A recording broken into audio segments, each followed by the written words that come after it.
2-1 on the morning line. If you happen to get knocked out of the early pick 5, and we hope you don't, you still can jump back into the 50-cent minimum pick 4, and you could do it even if you are alive.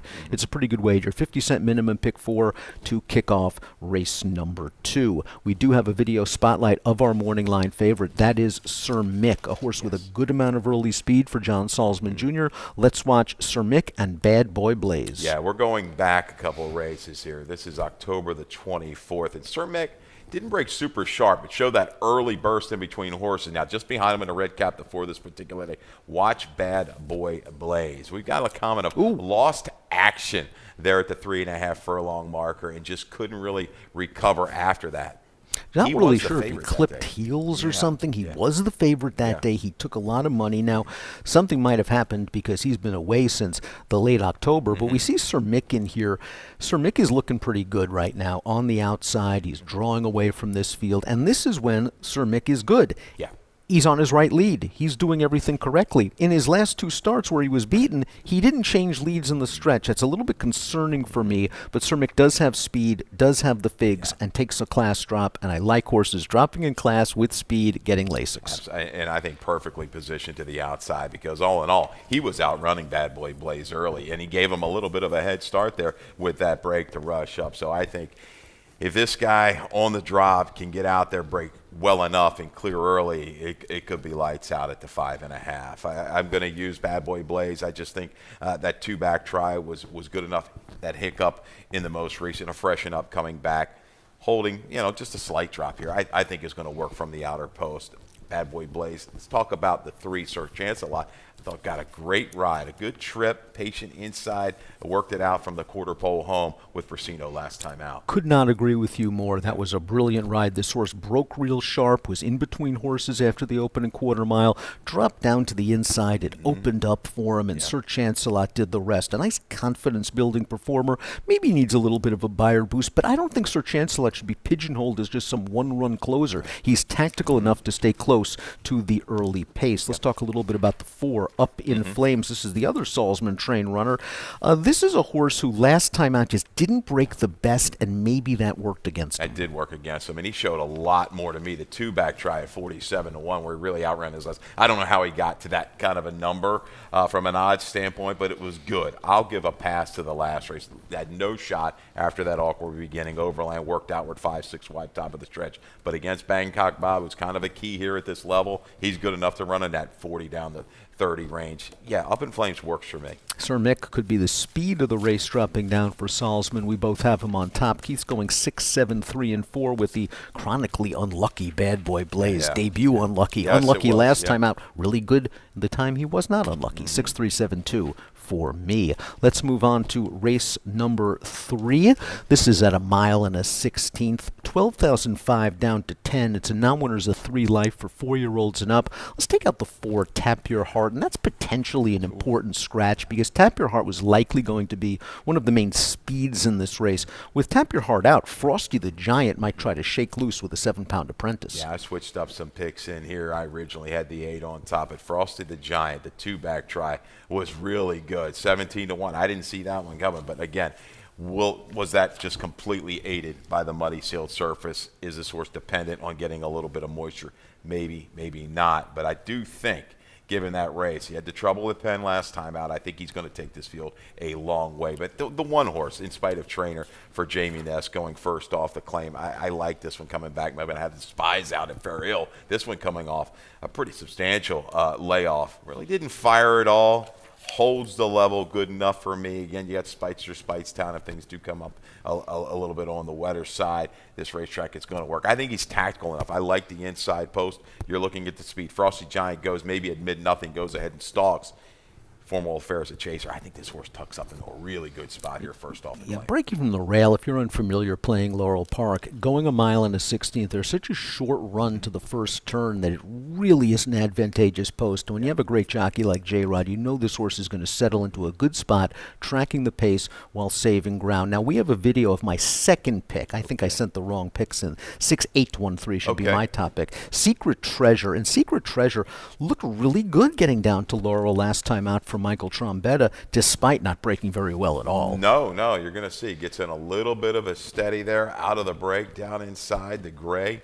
and gives up probably 3 to 4, 5 lengths maybe through that opening 16th of a mile. But this is what I like. Worked out. They did get some flow, 23-246. They were gone, and with the scratch here, might definitely hurt the chances.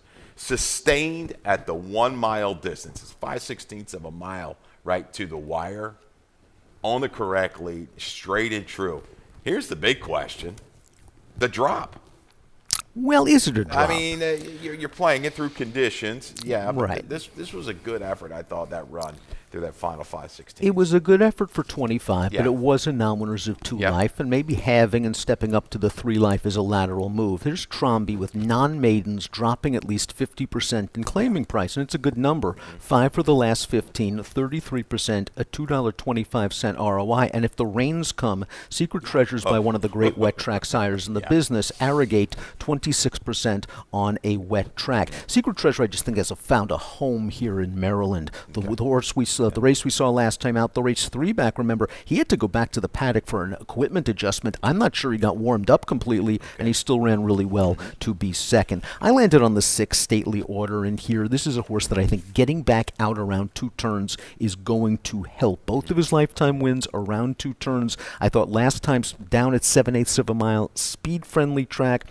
Stayed in, altered down to the inside. I like the way he finished. I like the way he galloped out. He handles a wet track. He just needs some pace. Yeah, and that's a brutal post. It's 7/8 of a mile. If you're like a tweener, you can find yourself just shuffled all the way back, and that's what kind of happened. This horse forced his hand inside, no shot, goes back 10, 12, 13 lengths. We got it after the first half of a mile. Again, though, maybe a little bit pace dependent here, but a barn that's been sneaky good of late all around the mid-Atlantic region. So I'll pay attention to the 6 Stately Order. Yeah, hoping maybe the 3 admit nothing, puts a little heat on Frosty the Giant and sets things up for the closers.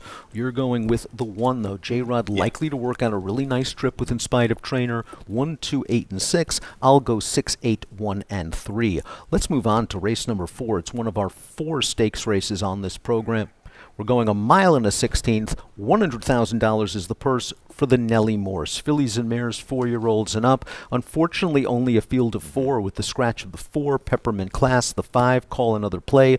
This is the first leg of our 20-cent Chesapeake Pick 6 jackpot wager. They scooped it yesterday, didn't they? Yeah, they got it. And then, you're looking at the prices, looking back. Silver Bullet 20, I guess that was the toughie to get. That was an $18 winner, but yes, it's gone. We start anew today. It's also the beginning, the 50-cent minimum pick 4, or middle day pick 4 for the Nellie Morse. Now, again, we're only down to 4 in here, but we have 2 very strong contenders. We're both going to go with the 2 headline numbers shipping down for Chad Brown. We do have a Chad Brown trainer stat that we'd like to share, and Chad does very well with these kind of horses. Sprint to route, second after 2 to 4 month layoffs. 7 for the last 17, 41%, 231 ROI. Talked to Chad earlier this week. Headline numbers won by 1 million lengths in her career debut. They were expecting her to run well that day.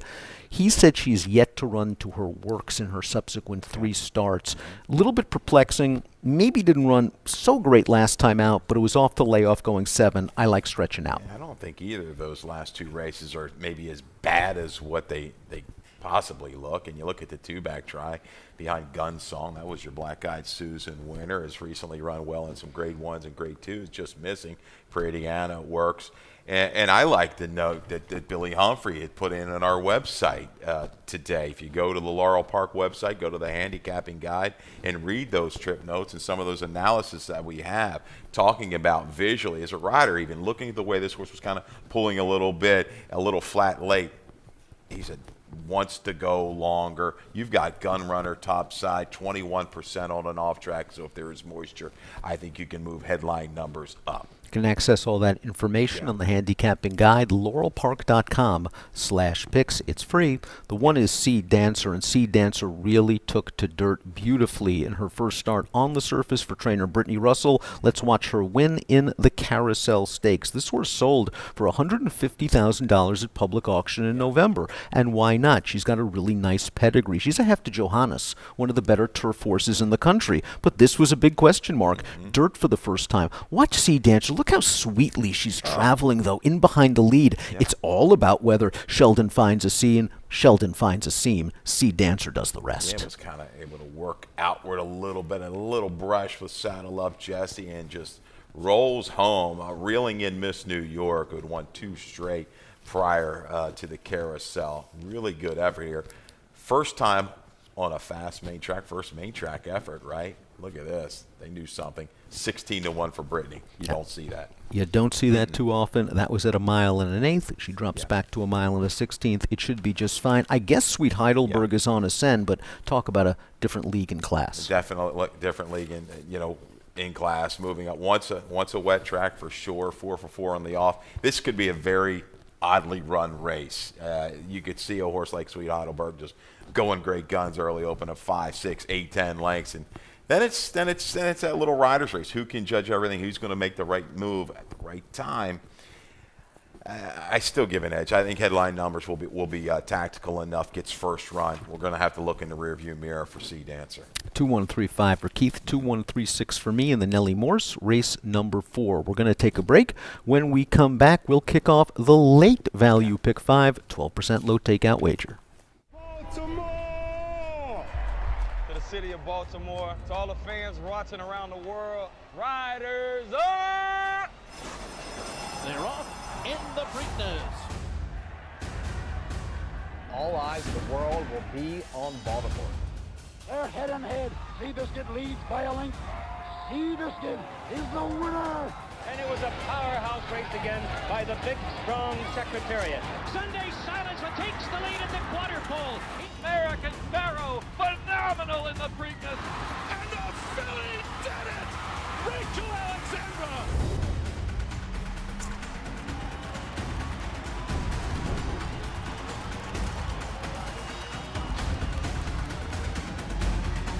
Smarty Jones, he wins the Preakness by a dozen lengths. She's the brave, wins the Preakness. Welcome back to Today at the Races. I'm Dan Ullman. This is Keith Fustel getting set for the second half of this stakes-laden card. We'll take a look at race number 5. I think this is one of the better betting races on the entire card. We're going 3/4 of a mile. It's a second-level allowance with a $40,000 claiming option. Let's take out the one classic joke, the 8 Golden Candy. This is the first leg of our late value pick 5. Low takeout, horse player friendly wager. 12% takeout on the late value pick 5, and this is a nice race to kick off the sequence. Oh, this is a doozy right here. 3/4, 2 other than you talk about those couple scratches. The one classic joke as horse. We were definitely interested. Oh yeah. Today in the 8 Golden Candy. Let's start with our top selection. Let's go ahead and start with the 10 Freeze the Fire. Back on Lasix today after a good run in the fire plug. Had some flow definitely going on up front. You see the short comment we have there for Equiways.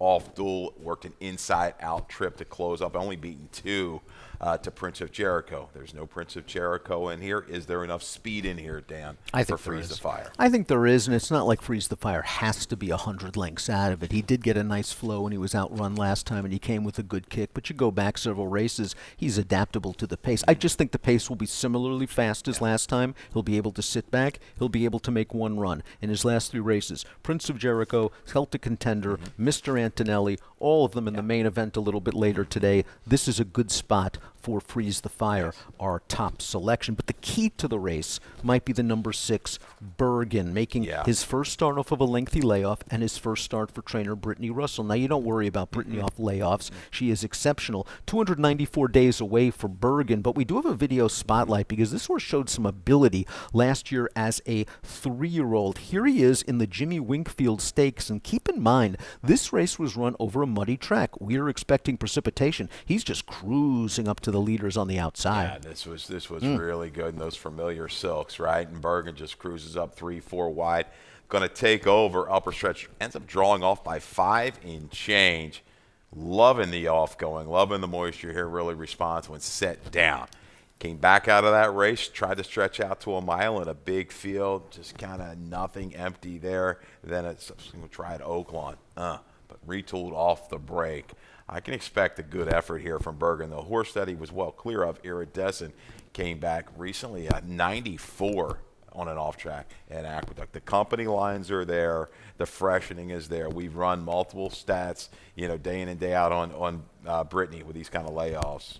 I expect a good run right off the bench. Her horse ran well yesterday, just got denied late.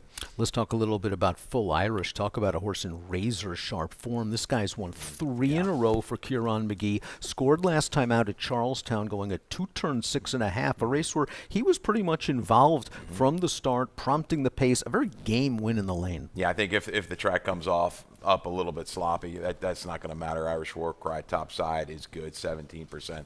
Heaven's Got Fire just to his outside will probably go ahead and go. Going to guarantee that sub 23 opening quarter, I would believe. Full Irish, to me, or maybe Radical Right, the first to go ahead and make that move. I think shortening up just a touch back here to the 1 turn. That's the 2 turns at Charlestown going 6. Going to be just fine in holding form here for Kieran McGee. I do think Radical Right would prefer it if someone else goes after the speed first, because that was the role he was forced to play last time out in his first race off of a lengthy layoff, and the horse on the lead was Worcester, who's very good, and those were some legitimate fractions. 23 for the opening quarter. Radical Right turned up the juice, 23 and 1 the second quarter, and I think that might have taken a little bit of the starch, that and the layoff out of him, and why he faltered a bit to finish third. With that race under his girth and maybe a little bit more pace to run at, I think Radical Right fits very well with this group. Very dangerous. Perfect on the board at Laurel. 2 wins from 4 starts, a second and a third. You're right. My comment. I have it in here. Every right to get a little weary making that move into that pace against a good group. Certainly should be ramped up and maybe a slight improvement. If he does bring it, he's going to be right there, if not win it here in race 5. For Claudio. That's 10-2, 6 and 4 for Keith, 10-4, 9, 6 for me. Nice wide open way to kick off the value late pick 5. Let's move on to race number 6.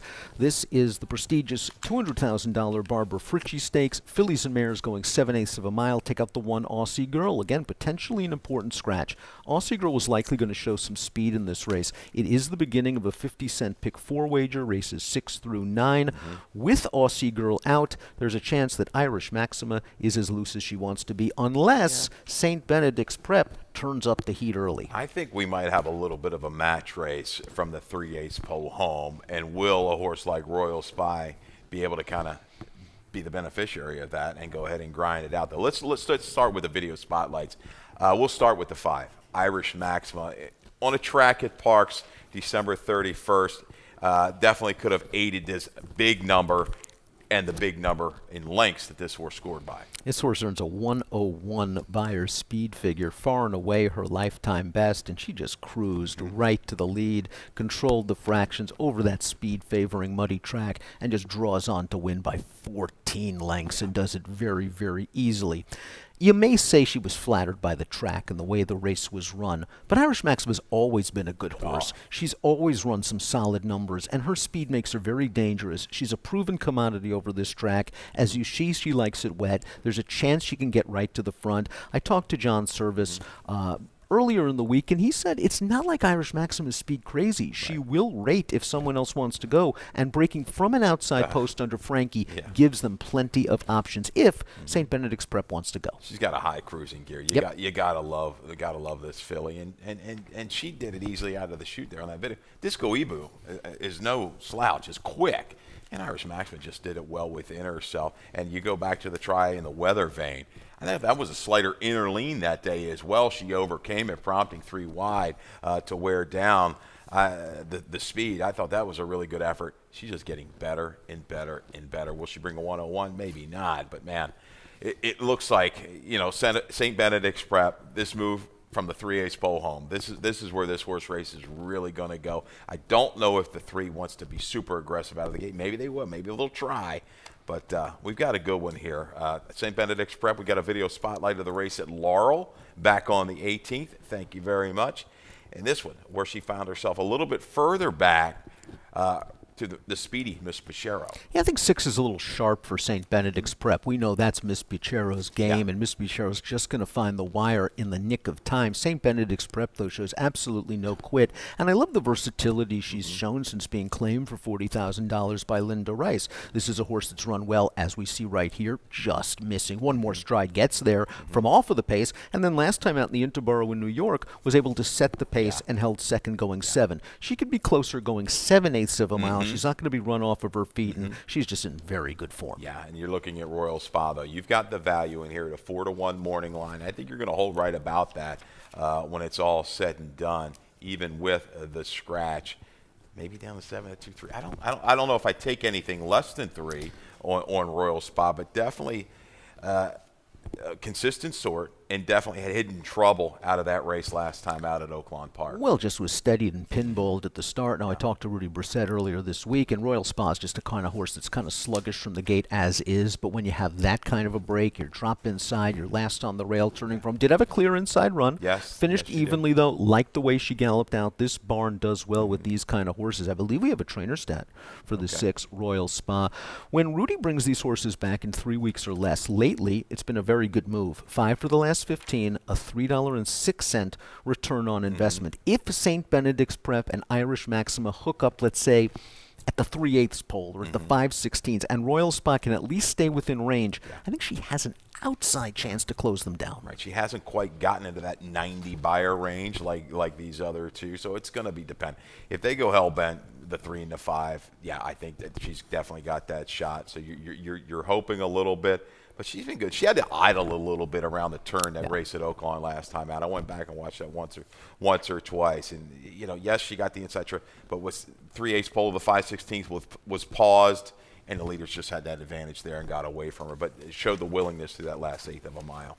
But Irish Maxima, certainly the horse to beat, might be the one to catch. 5-3-6-2 for Keith, 6-5-3-4 for me in the Fritchie. Let's move on. Race number 7, mile and an eighth. This is the John B. Campbell. It's 100 grander. We've got a good field of 7 in here, including a horse shipping down from Parks, much like Irish Maxima. That's Awfully Cool, who shrugged off a very lengthy layoff to score last time out. It was the Chris Kringle Stakes on New Year's Eve, and Awfully Cool looked very, very good. We have a video spotlight of Awfully Cool's performance, and I like the way he really dug in late. You would think that maybe off the layoff over a testing muddy track, he'd have every reason to get tired. No quit. No rust whatsoever, and he was laying a little bit closer. Actually, just before we picked up the video there, might have been about a length and a half out of it, and then had to wait a little bit as the leader sprinted away from the 3/8 pole to the quarter pole. And we talked about this earlier. Dan, you thought the inside was okay because when you see these races at Parks, we watched a lot, that outer sweeping move, and they just keep on going on the outer part of the racetrack. Awfully Cool. Battle back inside. You give us a little edge. You thought it was an inside edge on that racetrack that day, but I also thought it was a stronger speed lean. A lot of grit here, Awfully Cool for Solis to get it done. Adorno back for the ride, and he's got just great positional speed. I think he can go up and spy speediness. That was a good effort. I like the spacing in between races. And a horse that's run well over this surface in the past, which is also a very, very good sign for Awfully Cool. Yeah. My topping pick in here is the 2, Hit the Road Jack for Rudy Sanchez Solomon, who had a winner here yesterday. This horse was in against Quince Brew last time out, who just aired in the Jennings, going a 1-turn mile. I thought Ty Lai gave Hit the Road Jack a really good trip that day, was able to save ground on the turn, came out in the stretch, and Hit the Road Jack was very, very game to finish second over Circle P, who we'll also see in the General George. I'm a little worried about the extra distance for Hit the Road Jack, going a mile and an eighth, but I think he's tactical enough to work out a good trip. I'm rooting for Tyus. This would be her first stakes win. Yeah, when you're talking about distance and the way you're kind of, and this is a horse we don't have either in there, Catalina Strike, I'm just glancing again because we like to envision these races. Speediness definitely goes ahead and goes with a clean break, gets the lead. You're going to have a couple horses making that move. I'd say by the far turn, 3/8 pole, 5/16. That's going to be Awfully Cool. It's going to be Wild Vine. Those 3 definitely could get engaged and carried a little bit. So if a horse like Hit the Road Jack is able to save ground a long way, that extra 16th may not hurt him. Grind it out along with a horse like Catalina Strike, who scares me in here. I'm going to use underneath. But, I think Wild Vine's interesting. moved well in hand. Now, granted, the internals weren't much. It was a little bit heavier racetrack last time out in that allowance race. That was a visually strong. I went back and watched. I didn't realize how easy he moved to the front against that group. He seemed very, very comfortable. The distance won't be an issue for this horse. He is a big, strong horse. The question is he better with Lasix? And, of course, he won't have it here. He did run well in that stakes race at Penn National without it 3 starts back. I think the flow helped him that day. It might have hurt Catalea Strike. Speediness is the speed. How far can he carry his speed? He's run well at 1 1/8 miles, but sometimes he finds one with a better kick. Yeah, I like this race a lot. I think this is going to be a heck of a horse race from the far turn home. We all forgot about Brilliant Ice. Watch him pop Maryland up. Million He's got it Classic tailed winner. off. Yeah, 15-1 morning line with Weston Hamilton. I'm 7-3-2-6. Dan 2-6-7-3 as we head to the 8th. The late double. Yes. General George. This is the highlight of the card. 7/8 of a mile. $200,000 is the purse. 4-year-olds and up. We have a field of 6. We've got 3 strong contenders in here with Prince of Jericho, the very slight 6-5 morning line favorite. Prince of Jericho won the fire plug last time out. Looked pretty good doing it against Open Company because he had to break from the rail. And I know that was something that Brittany was a little bit concerned about, but he broke so sharp, put himself right into the race. Overcame a speed duel. They went 22-1 for the opening quarter, and then Prince of Jericho just went on with it. This outside post might be the key to the race. That could be the because key. Prince of Jericho doesn't need the lead to win. No, he does not need the lead. He said he had the rail 3 races in a row. Now at 6.5, those internals are going to be a little bit quicker, Laura. It's a longer run up at the 6.5 as opposed to the 6. But yeah, I think we'll be poised just off the leaders because I got to think Quinsbrew, Celtic Contender are going to get that early position, and maybe Mr. Antonelli. So I think, Sheldon can just spy and put this guy wherever he wants. He'll bring a finish. Video spotlight, though, to the 2, Quinsbrew. Second time here in the barn of Ned Allard. What a return. Was laid off from June to January. It was just an awesome performance. I mean, this horse was entered and scratched because he grabbed a quarter. Ned gave him plenty of time, was confident that he would run well in the Jennings. Didn't think he'd run this well. I mean, he's just cruising on the outside, and once he takes over the lead, it's just an explosive burst of speed. Now, he's going to switch leads several times in the stretch, and maybe that's a little bit concerning, but he had every reason to get a little bit tired off of a long layoff, going the 1-turn mile with the long second wire. He earned a 98 Beyer speed figure. This is a horse that's always had immense potential, and he does have some sneaky speed. I think that he's going to show some speed for Ned, who knows where to place his last out winners on dirt. 7 for the last 13. Look at that ROI, 681, 54% strike rate. You gotta like Ned Allard. Just keeps doing quality work over the years. One of my favorite trainers. He freshens. He's very patient. He knows how to train a racehorse. Good to see that. Quinsbrew, big effort. Celtic Contender. Do you think he goes? Is he the first one to go, or do you think Quinsbrew will try to keep him honest? Well, when I talked to Hammy earlier in the week, he says at the 3/8 pole he'd like to be 1-2. Okay. So I think he's going to be sent out of there. I think Quinsbrew will be aggressive as well. It'll be very interesting. Kind of a tactical race, isn't it, in a short horse field? After Celtic Contender won the Bender, and he was very game to do so, Hammy told me he was thinking maybe giving this horse a little bit of a break, but it just seems like he's coming out of all his works real good. Bullets 3/4 and 12 the other day, and Hammy said he was playing on the rein afterwards. So maybe Celtic Contender is just a workhorse looking for his 6th lifetime win. And again, I think he'll be right in the thick of things turning for home. This is a class test. This is I think he's right there though. This is another one evenly matched. These horses, they have positional speed. They have the stamina at 7/8 of a mile. There's no real let up in any of these runners when you look at it. So I think it's no surprise. I throw the 4 in as the price to help the exact a little bit later in the day, and you got to reach a touch. I think Mr. Antonelli at 12-1, Dan, offers significant value. Maybe beat a field like a horse like 7's11, who's not on the top of his game last time, but showed 2 kind of runs. Was up early, dropped back, shifted out, came again. Billy Humphrey in his analysis thought that might have been the better part of the racetrack through the stretch that day. Taking the Lasix off, that's a question mark. But this is a guy who's always shown some talent, top form. Another little step forward. he is right there. I don't think 7/8 is an issue for this guy. He's also very game. He wants to beat you, and he's tactical. He can be placed anywhere within the context of a race. 2, 4, 5, and 3. We'll see if Quince Brew can go back-to-back. I'll go 3, 2, 5, and 6. We'll see if Celtic Contender will go back-to-back. And Prince of Jericho is lurking in the wings. He's going to be lurking. He's going to be very dangerous. Good addition of the General George. Let's wind things up with race number 9. We're going a one-turn mile, 25 down to 20 claimer. Now winners a 3 like big scratch. The 2 Wine Collector was probably going to be the speed in this race and was probably the horse to catch and beat. With Wine Collector out, now we have kind of a weird pace scenario, and you think Sin Permiso from the rail is going to run and gun. Well, if I liked Wine Collector a little bit earlier, which I did, I thought he was going to be part of it, get to the front. Sin Permiso didn't run as awful as I thought when you really look at that race last time. Was part of the flow, faded around the turn. Okay, but the 2-back try over a track with moisture, and I'm going to be dependent. I mean, not as strong if this track isn't sloppy to muddy later in the day. But Sin Permiso is the one that's left to go ahead and go. Got the lead with some trouble, a couple races back. A little flyer to get you out at a good number. I think we'll come down a little bit from the 15-1 if the track comes up wet. I'm going to go with the 6, What a Hard Man Fided, a horse that's done well at these longer distances, stretching out from a 7-furlong race where he went out, in, out, and was second to the favorite. I thought it was a really promising performance. He's hit the board in his last 2. Just think he's getting back to his best form, and stretching out can be closer to the pace. Tell me about Midright Renegade.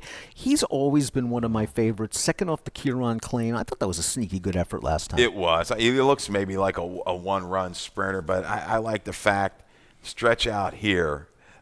Pace, I don't think is going to be as bad. I think is demanding. Should be able to kind of move up within range. I think it's a horse that Rodman likes as well. He was my top selection if Wine Collector stayed in here because I thought we might have a little bit more of a contested pace. But Kieran, 3 for 6, 6 for 6 the past few years. Second off the claim in these conditional claimers, right? ROI 223. It's a positive approach. Zambrana. I think this horse can take it to lurk and strike from the head of the lane home. He's got that style. He's a little bit like What a Hard Man Fided. I think those two could run a little bit like a team. If you believe Bermuda Run's most recent Beyer speed figure of 74, he is right in the mix and stretching out. He might be able to show a little bit of speed and push Sin Permiso early. Whether he wants a wet track or not is a different story, but that last race was a breakthrough performance. Keith's going with a price. Maybe a wet track lover. Sin Permiso, speed in the rail, 1567. I'll go 6437 in the finale. Value play time. Keith, where are you going? Oh, let's see here. We had a couple options. I think I did a little bit of an audible and went to Freeze the Fire, a horse that you've kind of got now. You backed into Freeze the Fire. Rodman is another one. Maybe he'll be talking about this one with his good analysis pre-race that we get from him now. Freeze the Fire, going to get flow. At 6-1 morning line, might come down a touch. Well, we had a couple scratches in there, I believe. I like this horse to make the run. Back on Lasix, really has faced some tough company the last couple. I hope you're right. I like him as well, but my value play race number 3. That's the number 6 Stately Order, 8-1 on the morning line. Hoping for a little bit of pace. I just think getting back out to an extra distance is good for this horse. Both of his prior wins have come around 2 turns, and I thought his last race, sneaky late run, good gallop out. I think he's coming into this race in good form and will be a decent price. Callie Francois, Mackenzie Pfeiffer, Dave Rodman will take you through the day, and it is a good Saturday at Laurel Park. 4 stakes, the George, the Fritchie, $600,000 in stakes purses. Let's go off to Dave Rodman for scratches and changes. Good luck.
Good morning, everyone. Welcome to Laurel Park, where the track condition is fast. 16 minutes to post time, cloudy skies, temperature in the upper 30s, light winds out of the east today. Here's a look at your Laurel Park changes. First race, scratch 1, English Daddy. Number 3, Kissling, 1 over. Scratch C7, Big Tontan. First race. In the second, scratch 1, probably 10. Scratch the 1. To Lino and Me is 2 over. Third race, scratch the 4, Tap Your Heart. Third race, scratch 4. Fourth race, the Nellie Moore Stakes. Scratch 4, Peppermint Class. Scratch 5, Call, another play. 4 and 5 out of the fourth race. Fifth race. Scratch 1, Classic Joke. Scratch 8, Golden Candy. 1 and 8 out of race 5. Sixth race. The Barbara Fritchie Stakes. Scratch 1, Aussie Girl. Scratch the 1, Aussie Girl. Seventh race, the John B. Campbell Stakes, no changes. Eighth race, the General George, no changes in the eighth. Ninth race, scratch 2, Wine Collector. Scratch 2, Wine Collector, ninth race. Now you're up to date on the changes. 6 races following our live card, coming to you from San Isidro, Argentina. Races 10 through 15. Track fast, 14 minutes to post time. Good luck this afternoon at Laurel Park.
Welcome to a highlight of our winter meet, the General George Day, and it is a fantastic card that we have going on, and we will cover that more later on. But in fact, actually, we're going to start that early pick 5. Of course, low industry takeout of that value that we've got going on, and I like the latter part of the card, but we do have a great sequence by Keith Fusel as he goes too deep in this first leg, with the number 2 being his top. Top selection. Let me double check on that. Excuse me, as I have a software issue. Yeah, he's got the 2 on top to open things up here.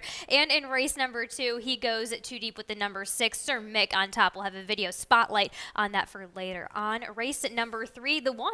In spite of trainer at 5-2 off of a 55-day layoff in race number 3 for that claiming 12-5. And in race number 4, the Nellie Moore starts our stakes action. 1-2, easy grab there with the number 2 headline news being his top selection. And in race number 5, he goes 3 deep with the 2, 6, and the 10. The number 10, Freeze the Fire, of course, being his top selection. $36 to start things off, and it starts off in this claiming 20,000 for the 3-year-olds, going 3/4 of a mile on the dirts.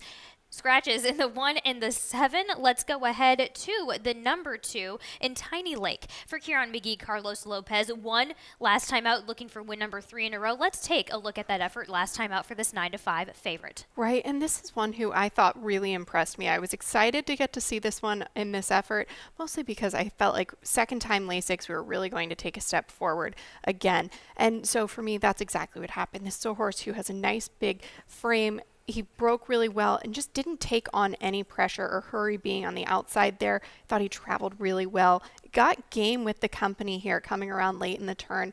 Presses on, and just, again, this big stride really does help carry him home. So for me, that really seals the deal on this one. I think we might go ahead and see a repeat. We also see Kissling in that field as well. Kissling just kind of trailing by in the red cap, and that is with Michael Trombetta. Tyler Connor rides today, as we see him riding on the screen last time out. This one, and again, wasn't a claiming 20. We have this one coming third off of the layoff. That was a huge improve from that effort, first to second off of the layoff. Yes, and on top of having a little bit of a break, it was the second time gelding on that particular day, and so I think this is one who's going to continue to steadily improve. When you're comparing both of them on the screen, Tiny Lake just impressed me a little bit more with the ground covering, but I wouldn't be surprised, especially at 9-1, to see Kissling go ahead and run a really big race. I loved what we saw from this one in the Timonium maiden special weight win there. I thought was really, really impressive. Against this group, I just kind of used this one underneath, but I like that you have him in the exacta. I think he has a really big upswing. Yeah, that was to me, it was just the mental improve that we saw from that effort last time out. We really saw a horse that put in some really good effort, and as you mentioned, we hadn't seen that until the last time we saw that was those first couple of starts. So 10-1, trying to give you a little bit of value as well as Keith Fustel does on this ticket. Let's go ahead to the number 9 to the outside, an enabler for Tim Salzman, Kevin Gomez here at 16-1 for a value. Right, and I think this one deserves it. Has come from a family with very good dirt sprinting mare. The half siblings have done the same.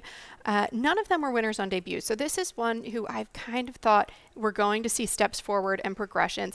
I like that we get to have this one on the outside. Cuts back a little bit from that mile effort last time out. Came on to close a pretty big gap between horses. And my notes to myself really were just good effort and improving. And that's exactly where I sit with this one. I think we can continue to expect steps forward. It's the combination of cutting back in distance while still proving himself at that longer distance that we saw, especially with that one-turn mile. Horses are stepping out here for the first leg of that claiming at 20,000. We've got about 8 minutes to get involved in that early value pick 5. Again, Keith Fustel gave you a $36 ticket. He goes 2 deep here in the first leg. He gears on the number 2, your 2-1 favorite here, of course, on a wonderful card here on the General George Day.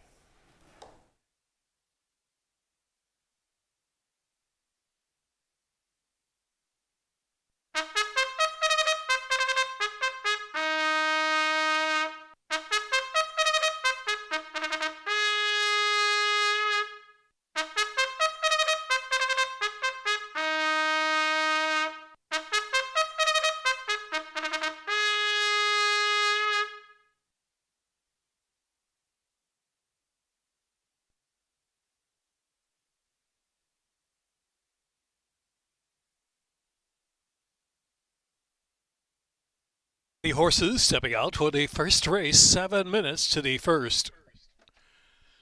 Scratch 1, English Daddy. Number 3, Kissling, 1 over. Scratch the 7, Big Ton 10. Exacta, trifecta, superfecta, double pick 3.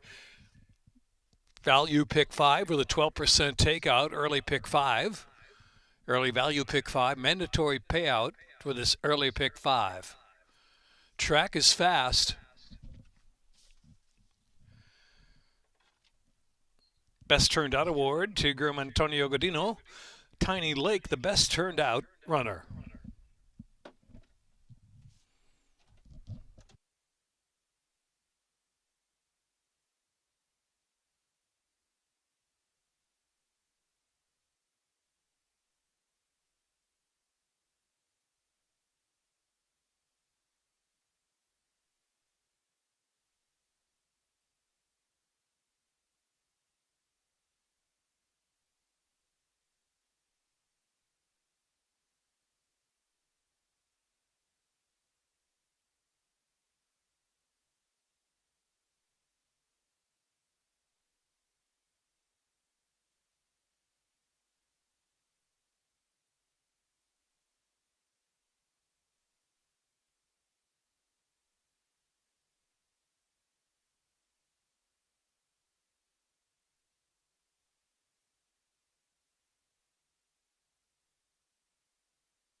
5 minutes, value pick 5, 12% takeout. Remember, mandatory payout on the early pick 5 wager. Pick 5, 5 minutes away.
Two minutes to play the value pick 5, 12% takeout, 2 minutes.